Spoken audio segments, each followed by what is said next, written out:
Buenas noches. Cuando muchos investigadores colombianos estaban interesados por aprender sobre la literatura y la filosofía europea, Laura Lee Cromley se interesó por aprender español y realizar sus estudios de doctorado sobre literatura latinoamericana. Al llegar a Colombia y convertirse en profesora en la Escuela de Estudios Literarios de la Universidad del Valle, propuso algo antes inimaginado: adicionar un campo investigativo y de enseñanza que tuviera como eje las literaturas indígenas de nuestro continente a Via Yala. Fue así como, en 1995, hace ya 29 años, la profesora Laura Lee Cromley fundó el grupo de investigación en literaturas y culturas amerindias Mitaku Yoyasin. El propósito central de este grupo fue generar estudios en torno a la etnoeducación, la etnopoética, la interculturalidad, así como estudiar las relaciones entre literaturas y culturas amerindias y entre oralidad y escritura. Como pionera en los estudios sobre la literatura indígena en Colombia, la profesora Laura Lee Cromley llegó para recordarnos la fuerza de las palabras lakota Mitaku Yoyasin, que traducen "todos somos parientes". En la cultura lakota, así como en muchas otras culturas ancestrales, el ser humano se encuentra fuertemente ligado a su pueblo y además a todas las formas de existencia presentes en la naturaleza. El cielo es el Padre Supremo y la tierra es la Gran Madre. Por ello, cada pisada debe ser sagrada, pues estamos caminando sobre nuestros ancestros. Así pues, como parientes, todos cuidan de todos y todos tienen su propia responsabilidad en el gran tejido de la vida.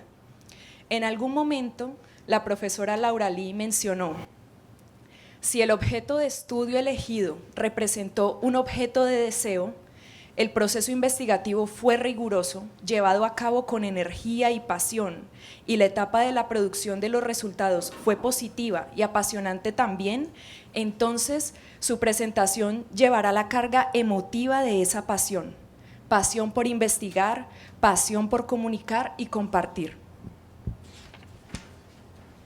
Estas palabras revelan que, más allá de un interés académico por ver las culturas ancestrales como objeto de estudio, el motor principal de la profesora para realizar sus investigaciones y compartirlas en el trabajo conjunto al grupo Mitaku Yoyasin fue uno de tipo profundamente emotivo, reflejado en el anhelo de ayudarnos a reconectar con otras formas de vivir más sensibles que nos permitieran compartir conscientemente con nuestros parientes el universo entero.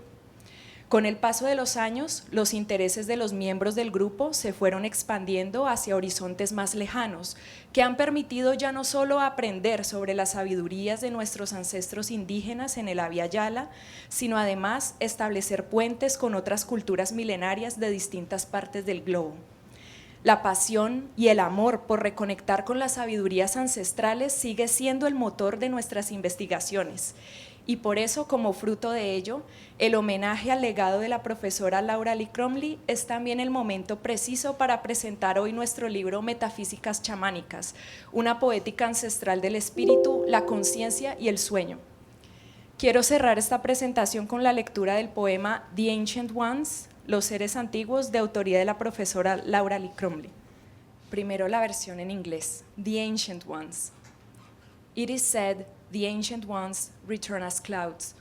We are told the rain clouds are our ancestors, watching over us and bringing new life to this Mother Earth. It is said, in gentle nourishing rain upon this burnished dust. Rain clouds hover, we are told, over these ancestral grounds. It is said, we shall recognize our loved ones' face again. Los seres antiguos. Se ha dicho que los seres antiguos regresan como nubes. Nos han contado que las nubes cargadas de lluvia son nuestros ancestros, haciendo guardia sobre nosotros y trayendo nueva vida a esta tierra madre. Se ha dicho a través de delicada lluvia que nutre al caer sobre este polvo bruñido. Las nubes de lluvia rondan, nos han contado, sobre estas tierras ancestrales. Se ha dicho, hemos de reconocer de nuevo el rostro de nuestros seres amados. Muchas gracias, profesora Laura Lee. Para nosotros es motivo de una gran alegría poder realizar esta noche un homenaje más que merecido a nuestra querida maestra Laura Lee Crumley. Bueno, particularmente yo, Fabio Gómez, pero digo nosotros porque sé que estoy hablando en nombre de un grupo de docentes de la Escuela de Estudios Literarios, de los cuales Laura Lee ha sido maestra. Está aquí el profesor Óscar Osorio, puedo mencionar a Alejandro López, a James Cortés, que hemos sido estudiantes en los cursos que la profesora Laura dictaba cuando ella ejercía la docencia en la Universidad del Valle. Entonces, de alguna manera, todos nosotros somos hechura, como decía José María Arguedas, somos hechura hasta cierto punto de ese hermoso, maravilloso trabajo que ha hecho nuestra querida Laura Lee. El motivo del homenaje es celebrar el papel tan importante que Laura desempeñó al generar una nueva cátedra de estudios en la Universidad del Valle, siendo pionera, no solo en la Universidad del Valle o en la región, sino en toda Colombia, porque Laura llegó a Colombia a fundar los estudios de literatura indígena en momentos en que apenas sí algunas universidades de Colombia empezaban a interesarse en el tema, ¿no? Recuerdo pues muy especialmente la Universidad Nacional, la Universidad de Nariño, la Universidad de Antioquia y la Universidad del Valle, donde se creó la Cátedra de Estudios Indígenas, de Estudios en Literaturas y Culturas Indígenas, y que el trabajo que Laura hizo, también con la conformación del Grupo de Investigación en Literaturas y Culturas Mitaku Yoyacín, cuando hacíamos parte de la maestría en literaturas colombiana y latinoamericana, y que ese trabajo ha fructificado. Lo que Laura sembró ha tenido un desarrollo en el tiempo. En el momento en que publicamos el libro Metafísicas Chamánicas, yo le decía a los compañeros del grupo que nuestro grupo de investigación tenía la edad de una señora joven. Llegábamos a 30 años de existencia continua de un grupo de investigación, el cual le ha aportado a la universidad, a la región, con la dirección de trabajos de grado de la licenciatura, de la maestría de literatura e incluso trabajos de doctorado que de una u otra manera han estado vinculados con el grupo de investigación Mitaku Yoyacín. Entonces eso es lo que estamos celebrando esta noche. Y para eso nos hemos puesto de acuerdo con Daisy para dialogar con Laura sobre esa historia que la trajo a Colombia, sobre su interés en las culturas indígenas y sobre esa experiencia de trabajo que ella tuvo durante tantos años en la Universidad del Valle y que ahora puede ver en parte los resultados. No sé qué esperan de mí, estoy temblando, ya lloré, menos mal que ya no uso maquillaje porque estaría con la cara azul, pero yo me traje una foto que para mí es muy importante. Los que están atrás a lo mejor no la alcanzan a ver. Lo voy a levantar para que vengan más cerca y así no necesito usar micrófono. Esta foto la encontré mucho después de la muerte de mis padres, en la casa de mi infancia. Esa bella niña soy yo, ya no soy nada o sea, solo a los 4 años puedo decir que esa niña fue bella. Pero esa niña de 4 años, que creció en una familia grande, extendida, de varias generaciones, vivió su infancia, su juventud, su bachillerato en un pueblo más chiquito que la familia. Soy niña de pueblo, con un bosque de 2 manzanas, de 2 cuadras, enfrente de la casa que compró mi padre cuando se casó con mi madre.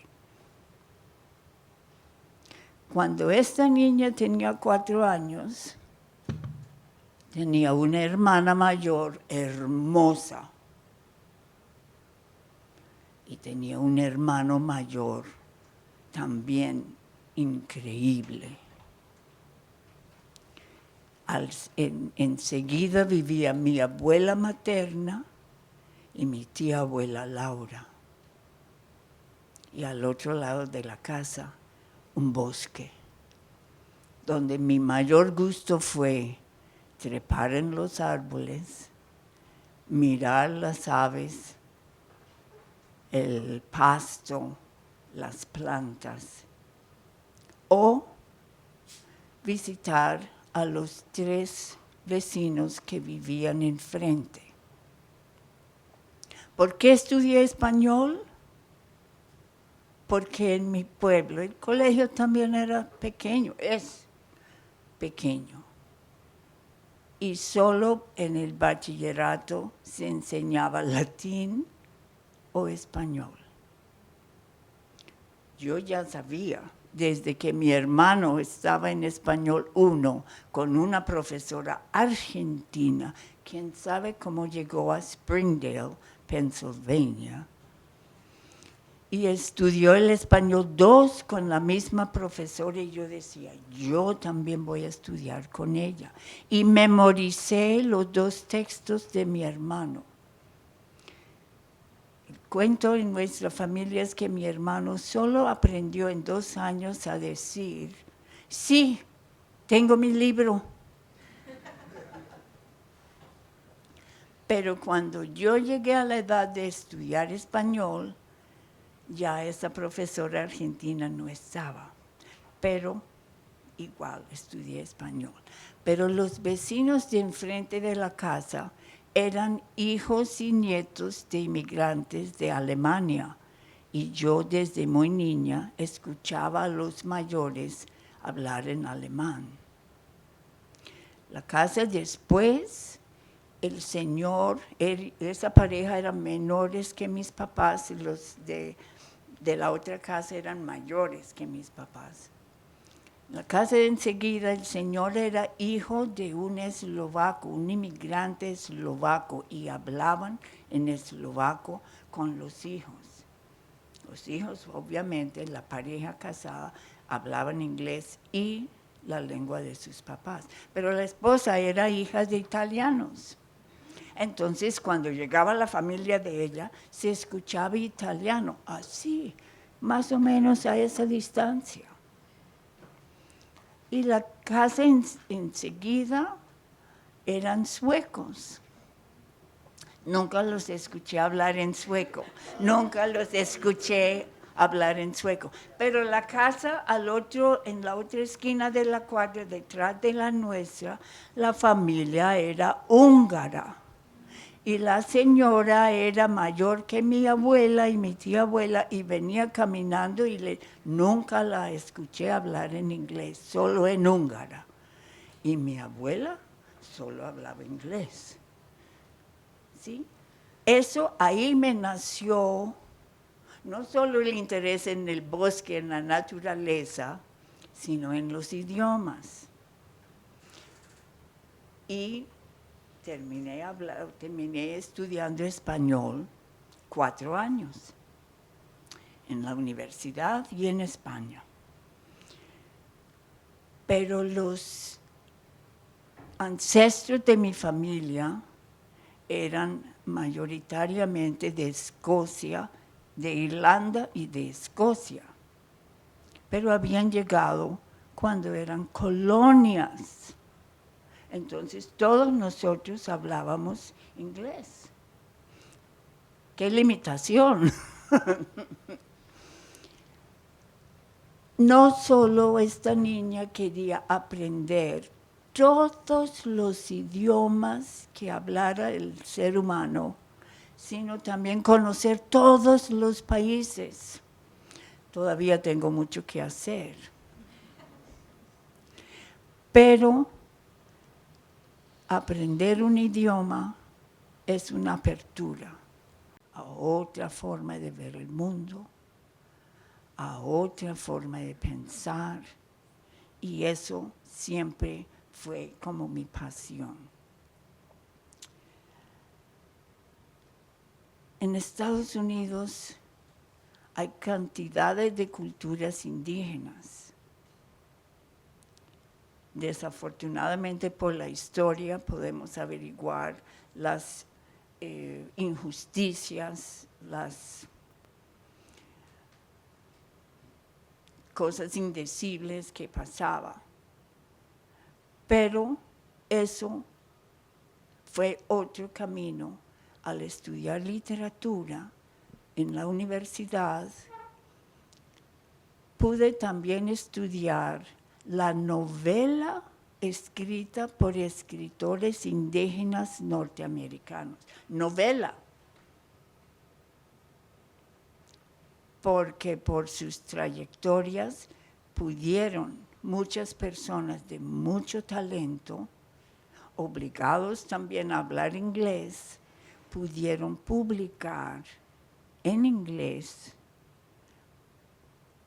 sus obras, sus historias, sus genealogías, sus experiencias. En su propio local, obviamente, hablarían en su idioma y tendrían la literatura oral. Y también tuve la oportunidad de leer lo que llamaban en ese tiempo la novela del afroamericano, Black American Literature, porque también por mucho tiempo, por la esclavitud en el sur de Estados Unidos, el africano que arrancaban de su hogar, pues trabajaba como esclavo, y después de la guerra civil en Estados Unidos, ya se supone que el negro era liberado, pero no conocían, la sociedad pues, general no conocía esa historia, no conocía la vida del esclavo, no conocía la historia oral de cada tribu de cual vinieron. Entonces eso fue algo que poco a poco entre antropología y muchos otros estudios se pudo leer, se pudo conocer, se pudo estudiar, no siendo ni indígena ni negra, ¿sí? Pero cada vez que yo leía algo o aprendía algo, quería saber más. Y cuando me gradué de la universidad como licenciada, me encuentro con la gran noticia de que no hay trabajo para profesores. Entonces me dediqué a viajar. El plan era ir hasta Chile con una amiga chilena que vivía cerca de mí y venir por todos los países. No lo logramos tampoco. No sé si la puedo convencer ahora que lo tratemos de hacer. Pero la riqueza de la literatura colombiana, de la literatura latinoamericana, de la literatura peruana, José María Arguedas habló primero quechua que el castellano. las novelas de él me encaminaron también por ese camino. En México, la autora Rosario Castellanos, hija de aristócratas, antes de la Revolución Mexicana, aprendió tzeltal, una lengua maya, antes de aprender el castellano. Y su nana tzeltal fue la que la educó en lo que eran las costumbres mayas. Esa novela la trabajé para mi doctorado. Y son novelas, pero incorporan la tradición oral. Eso me impulsó más. Y cuando me dieron la oportunidad de trabajar en la Universidad del Valle, en Cali, Colombia, dije, acepto. Y mis estudiantes fueron los que me motivaron a aprender más y poder compartir más. Y juntos hicimos muchos esfuerzos por rescatar la literatura oral. Pues me acuerdo tanto que una vez dije, para este semestre voy a dictar poesía quechua. Y el consejo o algunos profesores cuyos nombres no revelaré, dijeron, eso no existe. Y dije, usted no conoce, pero sí, la poesía quechua existe. No, queríamos decir que no hay un curso así. Dije, a mí no me importa cómo se llame el curso. Se puede llamar Introducción a la Poesía. Se puede llamar Poesía Latinoamericana. Pero se va a dictar poesía quechua, con textos en quechua. Yo le quiero invitar a que vea un poco esta memoria, que es precisamente esa pasión que usted nos ha dado. Y son algunas de las imágenes, pues el libro que nos convoca hoy, pero también es ese recorrido por toda esa historia de la literatura que usted nos ha compartido y lo más importante, su legado. Y tiene que ver con eso que usted acaba de mencionar, es decir, cómo esa pasión y esa cara de cada uno de sus estudiantes y los que no fuimos estudiantes suyos, pero que la hemos leído y que sabemos todo lo importante que ha sido, pues está presente. Este es el grupo de investigación en todos estos años, todos los impactos que usted ha causado en cada uno de estos seres humanos, en cada una de las propuestas que hemos hecho en la universidad y en los territorios, pero especialmente cómo cada una de esas semillas ha germinado y sigue germinando y que estamos en esta apertura, en podernos visibilizar como grupo y especialmente cómo seguimos construyendo esos caminos. Y lo más bello que usted dice son esos caminos propios, esas formas en que amamos la tierra, cuidamos al otro y estamos presentes en todo. Entonces, decirle que estas imágenes son todos esos compañeros que sabemos y estamos alrededor de eso que usted creó, de eso que usted soñó y que como mujer hoy nos está recordando cuáles fueron esas inspiraciones como maestra. Preguntarle precisamente, desde esa formación que usted tuvo en Estados Unidos, ¿cuál es eso más relevante y también esos maestros? ¿Cuáles fueron esos maestros? Los maestros que tuve, bueno, en mi colegio tuve muy buenos maestros, muy dedicados, y tuve también algunos pésimos, pero uno aprende incluso de los pésimos. En un pueblo pequeño a veces no duran mucho los profesores, porque tienen más ambiciones, pero los profesores que más me guiaron fue una profesora de inglés que nos obligaba, nos decía, el día que entramos a clase, decía, si usted asiste a pues son obligatorios los cursos en el colegio, en el bachillerato. Todos, mi opinión, y era canosa como Jairo, pero mucho mayor que Jairo, ¿sí? Pues claro, uno en el colegio los ve más viejos, pero era como, uff. Y ella decía, aquí todos son estudiantes promedios, todos van a recibir, nos daban letras, todos van a recibir C, que es más o menos.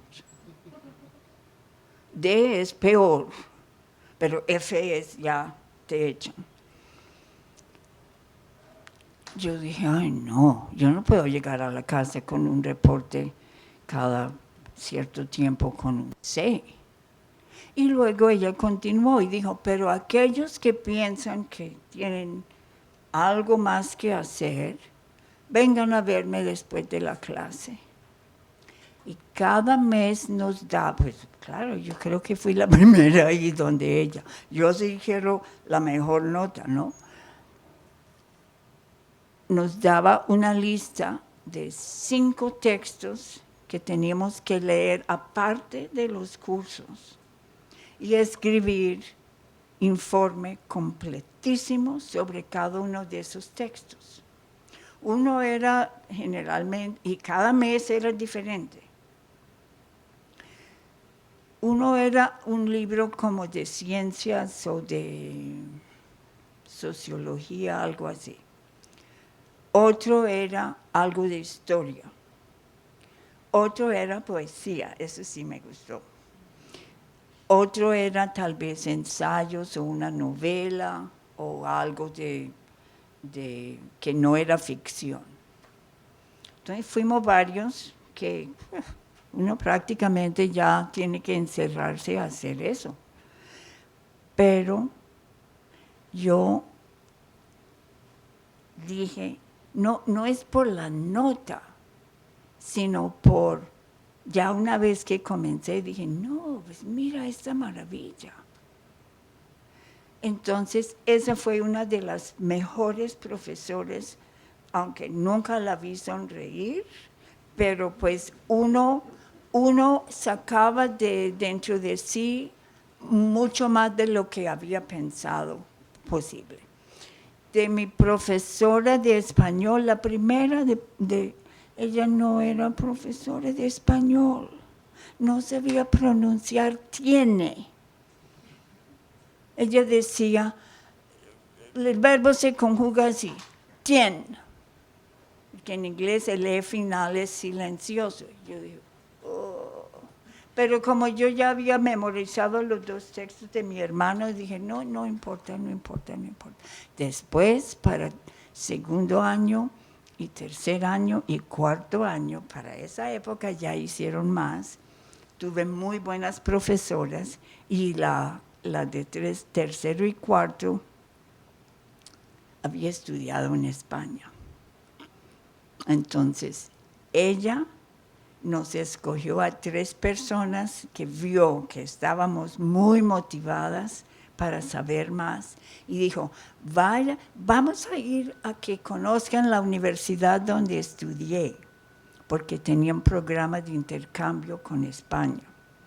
Y eso me encaminó y allá tuve un profesor vasco, Cruz Mendizábal,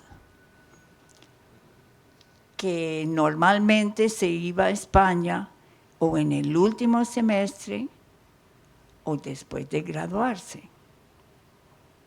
Y un día el doctor Cruz Mendizábal me preguntó, yo estaba en segundo semestre, primípara, me dijo, Laura, ¿y usted quiere ir a España? Dije, sí, profe, por eso vine a esta universidad. Bueno, también porque era estatal y no era tan cara como las buenas universidades, pero pues uno hace lo que puede. Me dijo, no, pero ¿quiere ir ya? Dije, ¿cómo así? Pues cuando me graduó no, usted puede ir ya, si quiere ir con el próximo programa. Y fui en el segundo año, pues un semestre, que no es mucho, pero en España sí nos dieron. Historia de España, música de España, filosofía de España, Miguel de Unamuno, novela española, poesía española, geografía española, dije ya filosofía, sí, arte española, pero todo el tiempo hablando en español.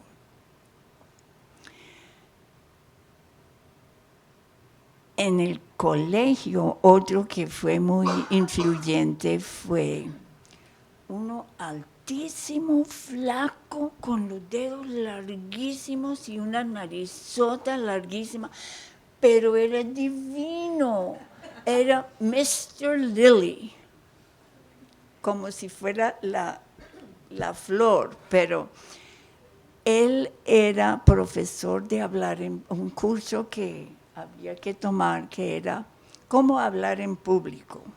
Bueno, pero nos decía, bueno, usted párese aquí y en ese momento daba el tema. Uno tenía que improvisar un discurso. Pero otra cosa que él hacía era el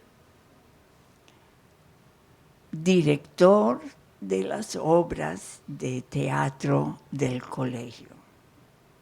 Entonces, todo eso, además era poeta, y se dignaba de leer mi poesía. ¿Sí? Él veía que yo escribía, y tengo todavía algunos textos que yo había escrito, y él después escribió en su letra algún comentario. Dígame si eso no es una cosa que te da entusiasmo, en vez de tener pena porque quieres escribir poemas, te animan. Y el director del coro, aunque no van a creer, yo cantaba en el coro, ya no tengo esa voz, porque hablo mucho, creo que es por eso, quedo ronca. Pero la relación, eso lo viví con mi tía abuela, que era maestra. Nunca se casó, nunca tuvo hijos, pero mi mamá se llamaba Laura, como ella, y luego yo no soy la mayor, soy la tercera la tercera hija pues tengo un hermano y mi hermana. No sabía, en esa foto, no sabía que pronto me iban a sacar del trono, pero no importa porque adoro a mi hermanita. Pero la forma en que otra persona te inspira, te recomienda algo, te anima, es más importante que cualquier otra cosa, me parece a mí, ¿sí? Porque eso te enfatiza esos lazos humanos, que es la forma en que nos damos cuenta de lo que realmente somos capaces de soñar, y mucho de eso también se logra. En el posgrado tuve 2 profesores argentinos. Pero cuando comencé el posgrado yo sabía que tenía que hacer maestría y doctorado de una, por otra razón que no importa aquí. Y acababan de hacer una transformación en el programa de la maestría en esa universidad de Pittsburgh, porque se preocupaban porque los que se graduaban con maestría tampoco encontraban trabajo. Y entonces hicieron más general la maestría. Y la maestría duraba 2 años.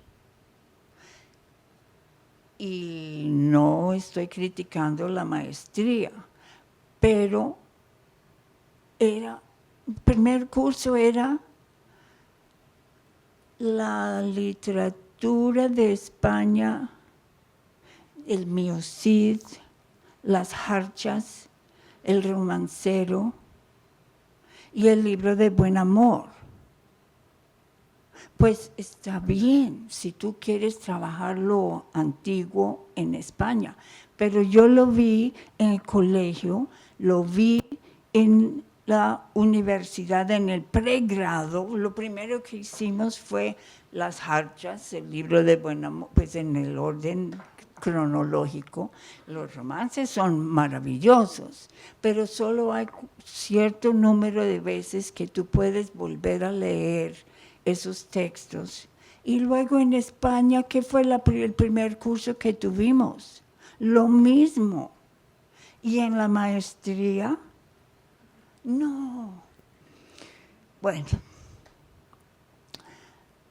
Y luego había una mitad de un curso sobre Latinoamérica. Como yo sabía que tenía que hacer doctorado también, yo me matriculé en un poco de cursos y tomé literatura latinoamericana. Incluso un amigo ecuatoriano allá me dijo, ¿sabe que el mejor profesor es el profesor Guillermo Sucre? Y además era poeta, pero él se va a volver a Venezuela pronto. Si puedes tomar un curso con él, hágalo ya. Entonces me matriculé en un curso con él y me matriculé en un curso de literatura contemporánea latinoamericana, que fue con el argentino. Petulante, claro que yo no diría petulante en ese momento, pero él creía que iba a ser nuevamente Perón. Y así trataba a los estudiantes, a no ser que ya tenían aprobada el proyecto de tesis con él, porque los únicos inteligentes en toda esa universidad eran los que iban a hacer el proyecto de tesis doctoral con él. Pero tomé el curso con él porque era otra de literatura latinoamericana. Mi otro profesor, por la cual preguntó Fabio, era también argentino y era bajito, barbado. Para mí era un abuelo adicional. Fue la persona más amable que he conocido hasta ese momento, porque pues después de ese momento hay otros muy, muy amables, que no son abuelos míos, pero son muy amables. Juan Adolfo Vázquez era descendiente de mapuche. Y los mapuche eran originarios de Chile y también migraron a la Argentina. Y él dictaba, pues oficialmente él dictaba ensayo latinoamericano, pero nos dimos cuenta que él también trabajaba mitología. Y en el pregrado dictaba un curso en inglés, un curso multidisciplinario de literatura oral indígena, y él mismo había recopilado diferentes textos y usado diferentes publicaciones para hacer. Tenía un cuaderno más o menos así, de grueso, de mitos de diferentes regiones. Pues obviamente yo tomé ese curso. Cuando caí en cuenta, yo tomé ese curso. Y cuando menos pienso, él me pide que sea su asistente de docente en ese curso, además de lo que él dictaba en el posgrado. Entonces, la relación con el doctor Juan Adolfo Vázquez fue uno de parentesco. Yo no puedo decirlo de otra manera, porque con el primer curso que tuvimos con él, que se llamaba Precolombina, ahí trabajamos textos de los aztecas, de los mayas y de los incas o de los quechuas. Y 3 de nosotras en ese primer curso le rogamos: ay, profe, de un segundo nivel, queremos saber más, pero que el currículum fue tan ajustado a lo que esa nueva dirección del programa de maestría, para que los muchachos de maestría no quedaran como tan especializados, sino general para enseñar en cualquier parte. No se podía dar un segundo nivel, pero nos dijo: si quieren, vengan a mi oficina después de clase.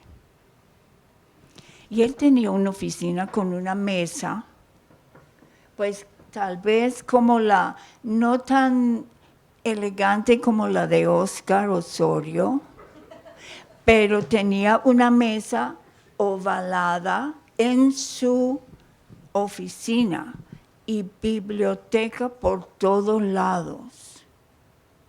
Y entonces a 3 de nosotras nos comenzó a asignar: usted va a ir a la biblioteca y va a buscar tal cosa, usted va a buscar esta otra. Y cada uno tuvimos que hacer como un trabajo de seminario y presentarlo con las otras 2 compañeras y con el maestro.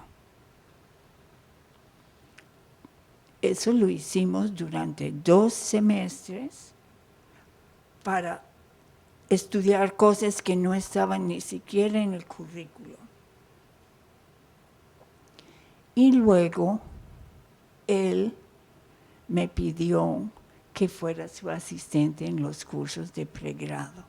En otro momento él diseñó un seminario para profesores, un seminario incluyendo profesores de otras disciplinas, siempre en torno a las culturas indígenas o la problemática indígena, y él me pidió que fuera un asistente. En ese curso él sufrió un ataque cardíaco, recuperó, pues afortunadamente, pero mientras estuvo en recuperación, me pidió que yo lo siguiera dictando. Pues eso, que él tuviera confianza en mí para seguir y no pedir la cancelación o el aplazamiento, pues no tuve tiempo de llorar, pero pues lo hice. Afortunadamente se recuperó. En otro semestre organizó un curso con profesores de esa misma universidad, profesores que dictaban en el posgrado, y yo no sé en qué estaban haciendo, o sea, no me quedó muy claro cómo lo organizó. Y también en ese semestre tuvo un percance de salud, y a mí, que ni siquiera tenía mi doctorado, todavía estaba dirigiendo esta cosa con puros profesores. Pues afortunadamente ahí tampoco lloré. Pero eso, uno se pregunta, ¿cómo fui capaz de hacerlo?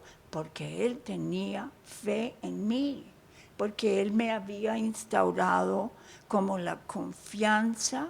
Si él creía que lo podía hacer, lo iba a hacer. Laura, otra pregunta. Esta noche Laura nos ha hablado de cosas muy importantes en su vida, las abuelas, las tías, los hermanos, los padres, incluso los padres simbólicos, como Juan Adolfo Vázquez. Mitaku Yoyasin, el nombre de nuestro grupo, tiene un sentido extraordinario en cuanto al valor de la parentela, de la familiaridad en el pueblo Lakota, y es lo que inspiró a Laura también en el momento de la creación de nuestro grupo de investigación. Y de hecho, cuando se publicó hace 2 años el libro Metafísicas Chamánicas, una poética ancestral del espíritu, la conciencia y el sueño, como parte de ese homenaje a nuestra madre y maestra, ¿no? Laura Lee Crumley, el texto que introduce el libro, en donde todos los del grupo participamos, el primer capítulo justamente consiste en el discurso inaugural que nos hizo Laura en el momento de la creación del grupo, donde nos explicaba y nos enseñaba el profundo sentido que la expresión Mitaku Yoyasin tiene en las relaciones de parentela en el pueblo Lakota. ¿Podrías hablarnos un poco acerca de este tema, Laura? O si quieres, también está el texto. Fue algo que se desarrolló en lo que en un tiempo se llamaba el Departamento de Letras y luego se agrandó como Escuela de Estudios Literarios. Para mí escuela es la escuelita donde hice la primaria, pero esa soy yo. Nos tomamos mucha conciencia entre los profesores nombrados en aquel tiempo que para poder sustentar o justificar un proyecto de maestría, proyecto de posgrado en literatura, teníamos que mostrar trayectoria investigativa. Y uno de los mecanismos de esa trayectoria investigativa fue la creación de los diversos grupos de investigación en la facultad en general, pero en letras hubo varios profesores que nos encargamos de visualizar la forma de realizar investigación propia, pero también formar para la investigación e involucrar otras personas a esos grupos. Pues como yo fui la única de ese tiempo entre los profesores nombrados que era tan loca que quería introducir literatura oral o folclore o culturas indígenas, entonces, pues siempre era evidente los colegas, los que estaban en la maestría, que podrían dar mucho más auge, mucho más mucho más energía a los diversos proyectos y también vincular a estudiantes de pregrado cuyas monografías tenían algo que ver o algo que explorar en ese campo, que no era tan respetado por ciertos grupos, por ciertas personas. El concepto del libro publicado era como lo que regía, pero nosotros habíamos trabajado de diversas maneras la oralidad y muchos también tenían contactos en comunidades, hacían viajes a las comunidades y hacían pues vínculos mucho más directos. Entonces se invitó a estudiantes a mi grupo y me acuerdo que en un tiempo los colegas decían, ahí va Laura con sus muchachitos, porque ellos en general invitaban a profesores muy distinguidos, profesores de otra universidad o entre sí los colegas que pues cada uno trabaja como le parece mejor. Pero para construir algo nuevo, uno necesita ideas nuevas, sangre fresca, energías, muchas cosas que no había entre los profesores nombrados. Pero a mí yo tengo una biblioteca bastante extensa de textos Lakota, de textos escritos por otros investigadores, antropólogos, lingüistas que han vivido ahí, que dominan el lenguaje. Yo sí no, pues hablo español, inglés, leo alemán, pero los modos de ver el mundo, la naturaleza, el parentesco, lo sagrado, lo diario, es supremamente importante cuando uno ve esas diferentes literaturas y tradiciones orales en diferentes culturas. Entonces,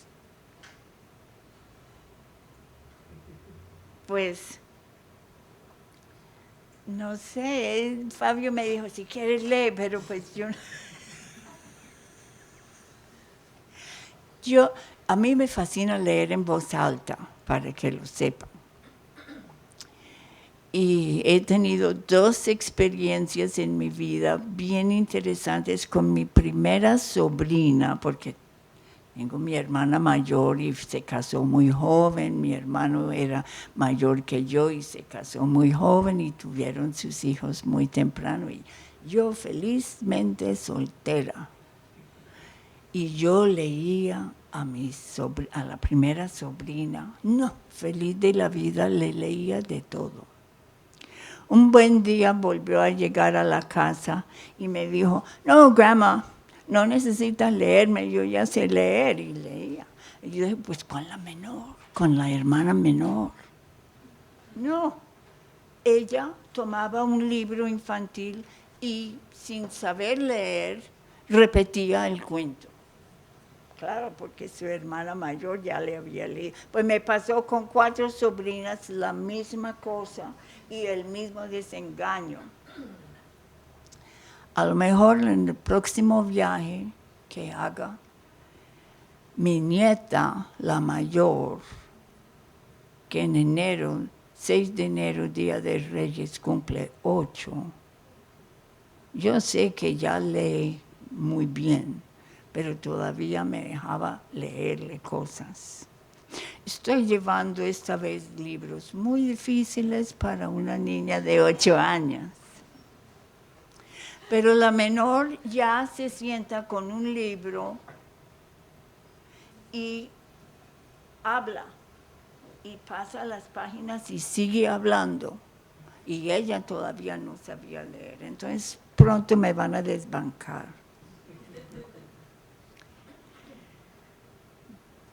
Si quieren, entonces, Mitakuye Oyasin es una expresión a la vez ritual y de uso diario en la lengua lakota. Se puede traducir literalmente como todos mis parientes o todos somos parientes. En la cultura lakota, el sentido de parentesco o de parientes cercanos es más profundo y amplio que el de nuestra sociedad moderna. De hecho, en la antigua sociedad lakota, El Tillo Spaye, que era el grupo familiar, se extendía a todos los integrantes de la tribu. A los cazadores, a los abuelos, a los tíos, a los primos. El Tillo Spaye, cito, el Tillo Spaye era como un útero cálido que mecía a todos en su interior. Los niños nunca estaban solos. Siempre eran mimados y cuidados, no por una sola madre, sino por varias madres. Y eran guiados y enseñados por varios padres. Era la responsabilidad de cada integrante de la tribu o del clan de velar por la crianza de los niños. La importancia de la organización social o familiar de los Lakota les otorga a los parientes, puede evidenciarse también en su necesidad de ampliar los lazos familiares mediante el tejido de relaciones del Tillo Spaye. Así, desde muy pequeños, los niños son guiados y cuidados y atendidos por todas las personas de la tribu, tíos, primos, parientes, pero principalmente por los mayores, es decir, los ancianos de la tribu, con quienes establecieron unos vínculos muy estrechos, independientemente si son o no sus abuelos propios. Sin ser Lakota, yo viví eso con mi familia. Parece imposible, porque tal vez la imagen que hay de la familia norteamericana es que cada uno por su cuenta. Pero mis padres fueron criados por también sus padres y sus abuelos. Era otra época. Y nosotros fuimos criados así. ¿Sí? Incluso yo recuerdo, para ir a ver a mi abuelo paterno que vivía en otro pueblo muy cerca, teníamos todos que meternos en el carro, en el station wagon, en el carro grande de mi papá. Ya estaba mi hermana menor, pero teníamos que estar vestidos para ir donde los abuelos paternos. Y al llegar allá, ahí estaban todos los hermanos de mi papá, las dos hermanas, los que eran casados en ese tiempo con sus esposos o esposas, y los primos. Yo no sé cuántos primos tengo, son muchos, porque el hermano menor de mi papá tuvo muchos hijos. Entonces, para mí el recuerdo de ir a la casa de los abuelos era muy especial. Ahora, para ir donde mi abuela materna y mi tía abuela, yo desde la edad de esa foto sabía por qué puerta salir y que llegaba 5 pasos, porque la casa que mi papá les construyó fue en el mismo lote que él compró, lote doble. Y cuando construyó esa casita, colocó una swinglia, eso es una especie de arbusto natural para dividir, que ellas sintieran que era su casa. Tenían independencia, pero estaban cerca en caso de alguna emergencia. Y esa casa para mí siempre estuvo ahí. Pero resulta que esa casa lo construyó mi papá el año antes de nacer yo. pues siempre estuvo ahí.